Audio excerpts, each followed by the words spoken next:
Anda pilih seperti ini apa coba?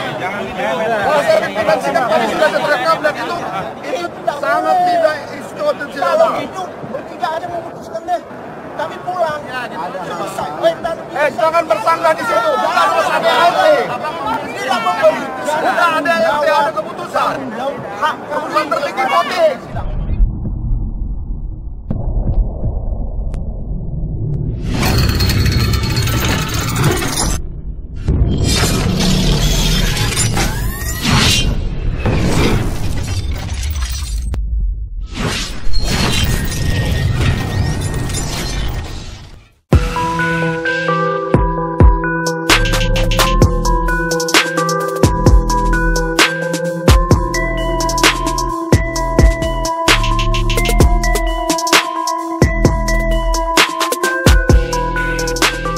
Kita semua dikejutkan oleh Menkes Dr. Terawan Agus Putranto yang dipecat secara permanen dari anggota ID. Pemecatan Dr. Terawan itu tertuang dalam surat tertanggal 8 Februari 2022 Majelis Kehormatan Etik Kedokteran MKEK Pusat ID. Dalam surat itu ada 5 alasan kenapa Terawan dipecat. Salah satu alasannya adalah karena dia mempromosikan vaksin Nusantara sebelum penelitiannya benar-benar rampung. Dari sini kita pasti sudah bisa menarik benang merahnya sedikit. Vaksin Nusantara, tes genus, dan lain-lain seolah kehilangan gaung atau mungkin sengaja dihalangi. Dengan dipecatnya Terawan, otomatis dia tidak lagi memiliki surat izin praktik SIP sehingga tidak lagi bisa melayani pasien. Istilah sederhananya, lisensinya dicabut, tak bisa jadi dokter lagi. Garis miring KIK, garis miring 03, garis miring 2022. 4. Surat izin khusus MKIK nomor 0312 garis miring KIK, garis miring 03 garis miring 2022 memutuskan menetapkan pertama, meneruskan hasil keputusan rapat sidang khusus MKIK yang memutuskan pemberhentian permanen sejawat Dr. Terawan Agus Putranto sebagai anggota ini. Kedua, ketetapan ini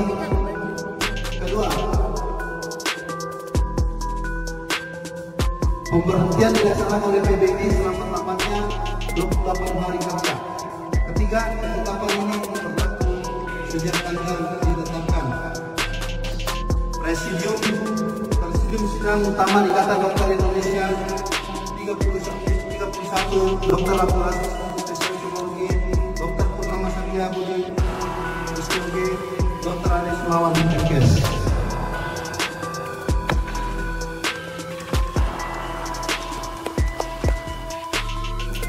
Sementara Wakil Ketua DPR RI Suhmi Dasko Ahmad menanggapi soal keputusan MKEK ID memberhentikan Terawan.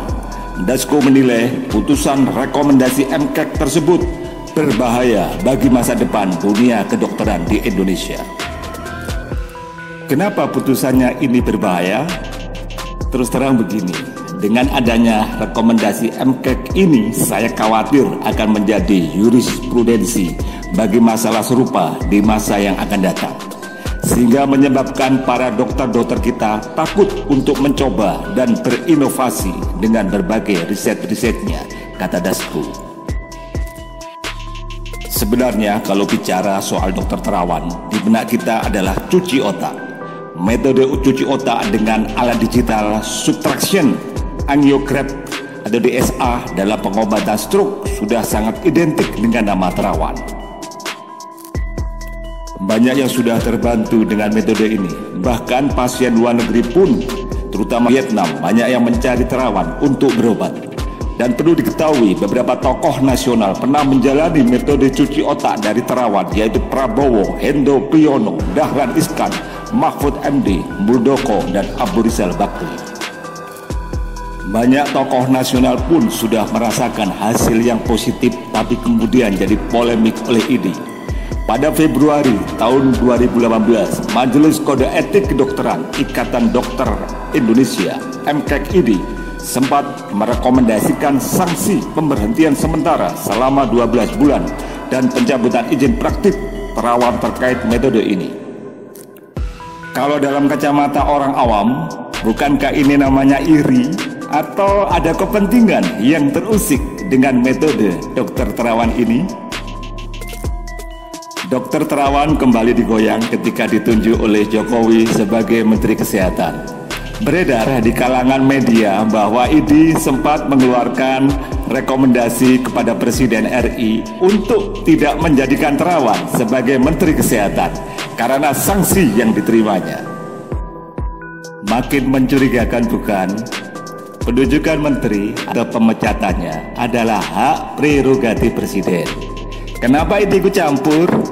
Bukankah ini namanya berpolitik praktis? Setelah tidak lagi jadi menteri, Terawan kembali jadi bahan perbincangan terkait vaksin Nusantara. Vaksin ini sifatnya tailor-made, artinya vaksin untuk tiap individu. Tidak sama karena dibuat dari materi yang digunakan dari diri kita sendiri dan untuk diri kita sendiri, sehingga tidak bisa digunakan untuk orang lain dan tidak bisa diproduksi massal seperti Sinovac, Pfizer, Moderna, AstraZeneca, dan lain-lain. Tapi lagi-lagi vaksin ini jadi polemik dan diributkan. Padahal sejumlah anggota DPR RI sudah mencoba vaksin Nusantara pada tahap uji klinik fase 2. Mereka mendukung vaksin Nusantara dikembangkan sebagai vaksin buatan dalam negeri. Selain itu, Menkes Siti Fadilah, Dahlan Iskan, Prabowo, Abu Rizal Bakri, Assanti, dan Anang Hermansyah juga sudah mencoba vaksin ini. Di media sosial juga sangat ramai terkait sosok yang menjadi ketua PBID. Netizen benar-benar unjuk gigi dalam hal ini. Ketua PBID periode 2022-2025 ternyata juga Ketua Lembaga Kesehatan MUI. Langsung terjadi kehebohan karena MUI belakangan ini men-trigger sikap negatif dari publik. Mau tak mau, MUI lagi yang kena dan bakal jadi bahan gorengan. Di Twitter juga sempat trending agar ID dibubarkan saja. Ada yang menyarankan wewenang ID diambil alih pemerintah. Dalam hal ini, izin dokter sama halnya sertifikasi halal. Tapi tentu saja ID bakal melawan balik. Kita semua pasti sudah tahu alasannya. Bisa dibilang ID saat ini sudah offside dan blunder kali ini. Pemecatan Terawan bisa jadi awal malapetaka buat ID.